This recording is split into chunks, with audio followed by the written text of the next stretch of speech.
दिन इमरान खान ने एक चुटकी दी तो बांग्लादेश तो छोड़ें, आप पूरी दुनिया के इनकलाब भूल जाएंगे और अवाम का समंदर आप पाकिस्तान की रोडों पर देखेंगे और फिर किसी को सर छुपाने की जगह नहीं मिलेगी। अगर दोबारा ऐसा करते हैं तो इनके हाथ काट देंगे जिन्होंने ऐसा। अगर इमरान खान ने कॉल दी तो श्रीलंका और बांग्लादेश से भी ज़्यादा हालात ख़राब हो जाएंगे यहाँ, तो इनको भागने की जगह भी नहीं मिलेगी।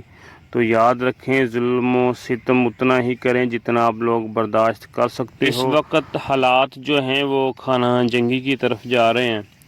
एक तरफ तो इस्टेब्लिशमेंट है और दूसरी तरफ आवाम है और सियासी लोग हैं। तो उसमें सबसे ज़्यादा जो नुकसान हो रहा है वो गरीब आदमी को, आम आदमी को हो रहा है। तो आप बिजली के बिल उठा के देख लें कि कितना कितना बिल जो है वो इस वक्त आया है। यहाँ पे एक वक्त का खाना ही जो है वो बड़ी मुश्किल से आवाम पूरा कर रही है और दूसरी तरफ से इनकी याशियाँ ख़त्म नहीं हो रही। तो लिहाजा इनको जो है वो मुल्क पाकिस्तान के मतलब और आम आदमी के मतलब जो है इन लोगों को सोचना चाहिए। इन लोगों ने हमेशा अपनी जेबें भरी हैं, इन लोगों ने मुल्क पाकिस्तान का नहीं सोचा, आवाम गरीब आवाम का नहीं सोचा।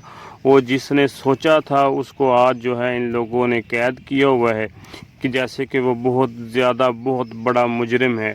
तो अगर आप लोगों को हमारी ये वीडियो अच्छी लगे तो आप लोगों से गुजारिश है कि लाइक कर दें और हमारे इस पेज को ज़रूर फॉलो कीजिएगा। अल्लाह हाफिज़, अल्लाह निगहबान।